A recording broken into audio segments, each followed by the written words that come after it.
안녕하세요. 커피앤톡입니다. 오늘도 와주셔서 감사드리고요. 바로 사연 읽어보겠습니다.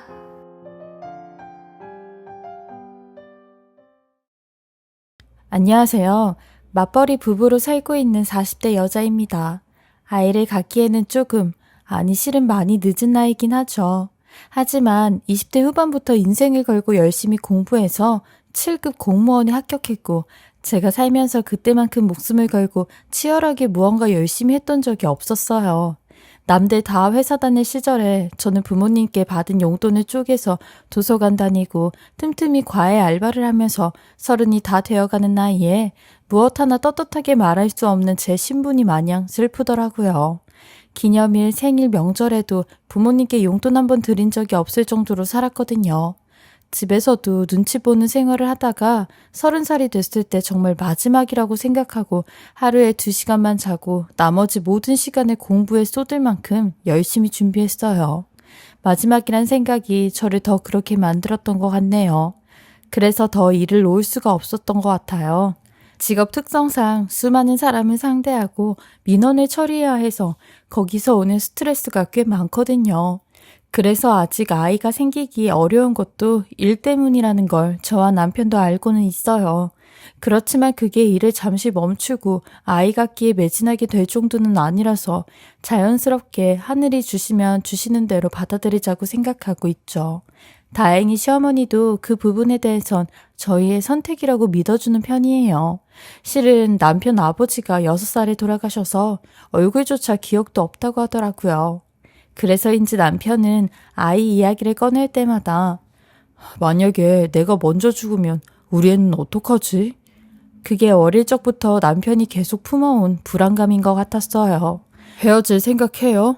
아니, 헤어질 생각 있으면 하루라도 빨리 정리하죠. 저는 결혼할 것 아니면 이렇게 만나는 것도 그래요. 괜한 감정 낭비하는 것 같고. 여자들이 결혼 보채서 도망간다는 얘기는 종종 들었었는데 사귄 지 하루도 안 돼 커피 마시면서 그런 얘기를 하니 참 묘하더라고요. 그리고 제 직업이나 저희 집 형편도 나쁘지 않은 편이라서 시댁 분위기와 남편 직업만 괜찮다면 저도 결혼 생각이 많았던 때라 도리어 남편의 확신이 더 좋았던 것 같아요. 시어머니를 처음 만나 인사하던 날 내가 딸이랑 아들 하나씩 있는데 키워보니 아들은 어느 순간부터 영 다른 집 사람 같을 때가 있더라고. 근데 그게 맞는 것 같아요. 요즘 고부 갈등도 문제 참 많잖아요. 이혼 사유가 되고 둘이 살기도 퍽퍽한데 내가 문제돼서 헤어지고 그렇게는 안 만들고 싶어요. 아들은 남의 집 사람 그렇게 생각하면서 살려고 라는 말씀에 제가 잘할게요. 성격이 좀 무뚝뚝한 편이라 애교 넘치는 며느리는 못해도 진심으로 잘할게요. 우리가 참 어려운 관계지. 어떤 면에선 시어머니 짓 할 수도 있어. 그래도 우리 잘 지내봐요. 겸손하고 말 한마디 한마디가 고왔던 시어머니를 보니 순탄하겠다 싶은 안도감이 들었죠. 솔직히 시어머니를 만나기 전까지 남편하고 결혼에 대한 확신이 서진 않았던 것 같아요. 정년까지 벌어서 안정적인 직장 유지하며 살아도 된다. 결혼해서 이상한 꼴 보느니 혼자 살자는 생각도 많이 했죠. 그런데 시어머니를 만나 남편과 결혼도 속도가 붙었어요. 그래서 37 늦은 나이에 결혼을 했고 1년에 2번 볼까 말까 한 정도로 지냈죠. 여보, 어머니한텐 연락해봤어? 내일 한번 찾아가 볼까? 라고 말하니 엄마도 부담스러워해. 괜히 챙기고 그러지 마. 일이 바빠서 집 회사만 다니긴 했는데 그래도 그 틈에 저희 엄마하고는 매일 통화했거든요. 혼자 지내는 시어머니는 너무 나 몰라라 지낸 것 같아 죄송스러운 마음이 들었죠. 저보다 더 무뚝뚝한 남편을 믿는 게 제 실수였다 싶더라고요. 그리고 다음날 시어머니와 몇 개월 만에 식사를 하기로 했어요.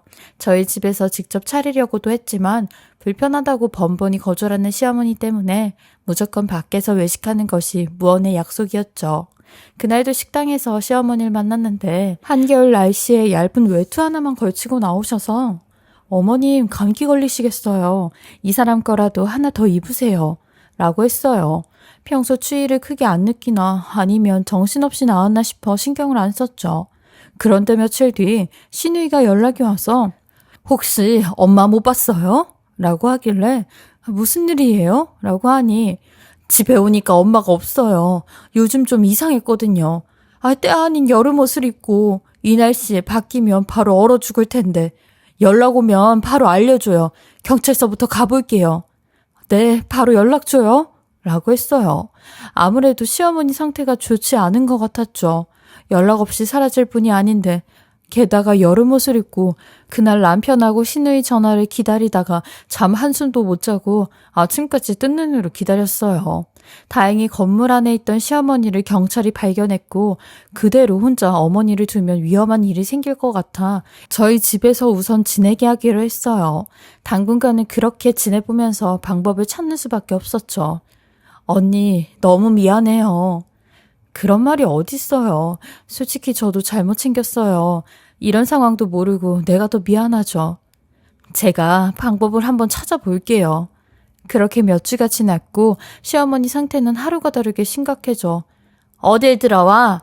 여기가 어디라고? 꺼져. 너 같은 건 죽어야 돼.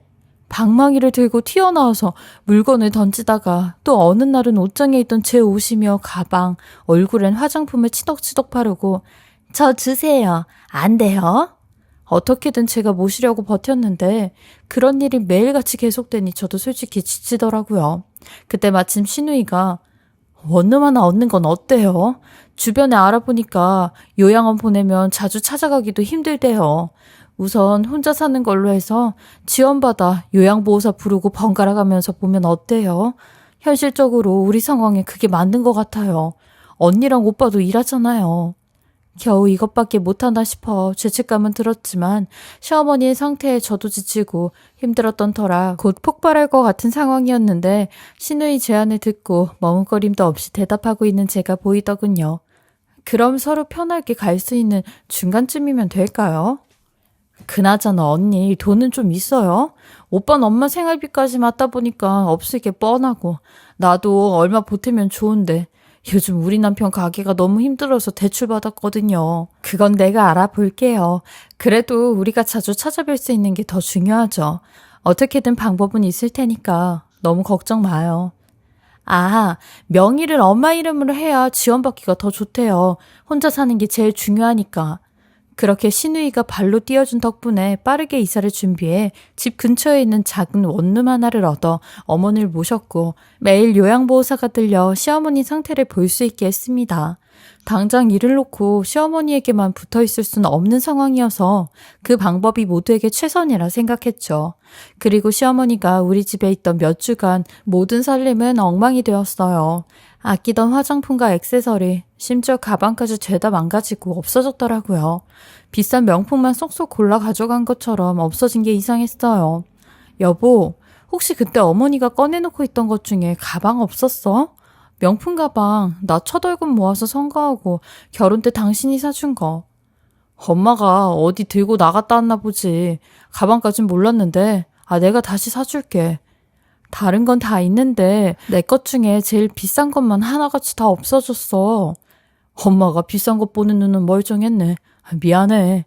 그 상황에 명품 가방 없어진 거 보면서 속상해하는 모습 보이는 것도 아닌 것 같아 속은 상했지만 남편 앞에서 내색 안 하려고 노력했어요. 그보다 시어머니의 상태가 더 나빠지지 않게 하는 것이 먼저였으니까요. 병원에 가서 정확하게 어느 정도인지 아는 게 순서일 것 같아 주변의 지인을 총출동해 대학병원에서 몇 달을 기다려야만 검진을 받을 수 있는 날을 받았어요. 시누이에게도 그 소식을 알리기 위해 연락을 했어요. 그쪽 대학병원 알아요?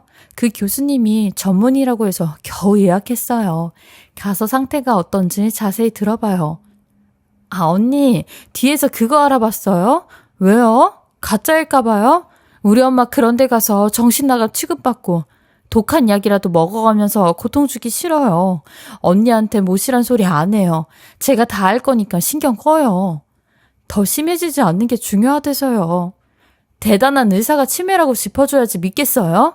시어머니라고 그런 말이 쉽네요. 아니 병원에 가자말 나오기 무섭게 시누이 태도는 화가 나 있었고 제가 시어머니 상태를 믿지 못한다는 것처럼 말을 하더군요. 믿고 말고 할 문제가 아니었는데 저도 기분이 상하더군요. 아가씨, 저도 도움이 될까 싶어 여기저기 알아본 건데 그렇게 말하면 서운하죠. 병원 끌고 가기 전에 한 번이라도 더 찾아올 생각을 해요. 친정엄마면 병원 데려가서 약 먹일 생각하겠어요? 그냥 좀 받아들여요. 그 말을 듣고 보니 더 황당하더라고요. 집 얻을 때까지만 해도 한없이 고맙고 미안해하던 사람이 한순간에 파렴치한 인간으로 만드니 신우의 말을 생각하며 거들떠보기도 싫었지만 한 번이라도 더 찾아오란 말에 내심 마음이 걸려 다음날 회사를 쉬고 어머니를 찾아갔어요. 3층에서 신우이와 어머니가 현관문을 열어놓고 있었는지 1층 공동 현관문이 열리자마자 두 사람 깔깔거리는 소리가 들리더군요. 계단을 몇 개 오르자 그래서 병원을 가자 그러는 거야. 어제 신우이와 했던 이야기를 한다는 걸 바로 눈치챌 수 있었죠. 잘했어. 머리에 똥만 찼냐니 똑똑한 척하고 싶어 난리잖아. 시어머니도 다 무시하고. 저런 것들은 공무원 아니면 할 게 없어. 몇 년만 주면 누가 합격 못해? 볼 것도 없는 게. 그러니까 민원이나 받고 살지. 허벅지 이만한 거 봤어? 코끼리 다리로 뭐라도 하는 게 어디야. 돈만 벌어와라. 아주 다 써줄 테니까. 근데 왜 병원 얘기를 했을까? 그냥 가만히 있기 뭐 했으니까 그랬겠지. 엄마가 이상한 짓 계속 하는데 어떻게 의심해? 절대 못해. 나도 집 한 채 받아낼까? 쌍으로 치매할래? 그 백은 다 팔았어? 응, 엄마. 명품 들어도 티도 안 나는 게. 명품이 겁나 많더라. 얼굴은 지질이 궁상이잖아. 어디 남의 집 파출분하게 생겨서. 그러니까 지도 그거 하니까 그거 가리려고 사는 거야. 빌라에 울리는 두 사람의 대화를 듣자마자 다리가 덜덜 떨려 옴짝달싹 할 수 없더군요. 여태 제 돈을 뺏기 위해서 치매라는 거짓을 이용했다니 시어머니를 위해 친정에 돈 빌리는 것도 불사하고 끌어모았던 제 자신이 정말 한심하게 느껴졌습니다. 방망이까지 들고 온 얼굴에 립스틱을 발라 정신 나간 척하던 시어머니 속셈이 결국 돈이었다니. 비싼 명품만 빼들고 간 것까지 모든 의문은 풀렸지만 점점 제 몸은 굳어갔습니다. 온몸이 배신감에 바들바들 떨리더군요. 멍청하게 시어머니 이름으로 얻은 집은 남편 돈 한 푼도 들어가지 않았고 제 손으로 순순히 쥐어준 2억짜리 집은 어떻게든 갖고 와야지 그들에게 10원 한 푼도 줄 수 없다 다짐했습니다. 그날부터 전 시어머니가 있는 집을 자주 찾아갔어요. 앞줄에서 미친 연기를 볼 수 있었으니까요. 매일 없는 신우이가 없는 날 틈타 요양원 차를 불렀고 시어머니를 태워갈 수 있게 했습니다. 어머니, 여기 너무 외로워서 힘들죠? 친구분 있는 곳으로 갈 거예요. 라고 말씀드리니 안 돼, 못 가. 손 놓으라고 이 나쁜 년아. 너 우리 애랑 이야기했어? 전화 걸어, 내가 확인할 테니까. 내 정신병원에 쳐넣으려는 거지? 어머니를 왜 정신병원에 보내요? 그냥 아프신 것뿐인데. 요양원 가는 거예요. 라고 하니 이거나 멀쩡한 사람을 병원에 왜 보내? 어머님 지금 치매예요. 아픈 거예요. 누가 치매야? 그런 거짓말이세요? 제 질문에 말문이 막힌 시어머니는 그대로 병원차에 실려 요양원으로 이송이 되었고 전 신우이가 찾아오기만을 기다렸어요. 병원엔 어머니가 거짓말로 꾸민 상태 그대로 말해놓고 연락은 저에게만 할 수 있게 했죠. 다급히 찾아온 신우는 너 우리 엄마 어디다 숨겼어? 제가 설마 죽이기를 하겠어요? 마음이야 죽여도 모자란데 일단 뒀어요. 누구처럼 거짓말로 치매 연기하겠어요? 걱정 마세요. 그리고 가방값 잘 받으셨어요? 라고 하니 뭐? 무슨 가방? 이라며 얼굴이 사색이 되더라고요. 궁상 가리려고 산 제 가방들이요. 잘 받았나 궁금해서요. 시어머니 찾고 싶으면 이 집 돌려주시면 돼요. 전 그것 말곤 관심 없어요. 라고 단호하게 말하니 아픈 엄마 모시기 싫어서 집만 줘놓고 이제 와 아깝니? 아깝지. 10원도 아까워서 못 줘. 이제야 본색이 나오네. 너 사이코지? 늙은이 아픈데 불쌍하지도 않아? 아프긴 어디가 아파. 둘이 쇼해놓고. 나는 내가 더 불쌍해. 너 같은 것들 만난 내가 더 불쌍하다고. 엄마 찾고 싶으면 필요한 서류 가지고 와. 그때 알려줄 테니까. 신고하고 싶으면 하고 내 돈 10원도 못 가지고 가. 언니, 내가 너무 어려워서 그랬어. 우리 남편 가게 때문에. 엄마는 모르고 다 한 거야. 너 멍청하니? 같은 말 다시 해줘? 내 돈 10원도 못 갖고 간다고. 나만 안 보고 살면 되잖아. 엄마한테 집 해줄 능력 충분히 되잖아. 잘못했어. 지난 정을 봐서더라도 엄마는 아니야.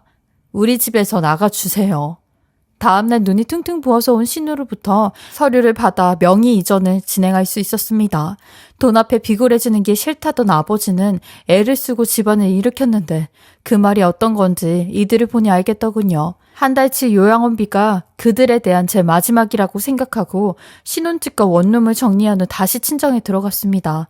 아무것도 모르던 남편, 정말 아무것도 몰랐던 건지, 진짜 아무것도 몰랐는지, 아무것도 모르고 산 것도 큰 실수였고 상처였어요.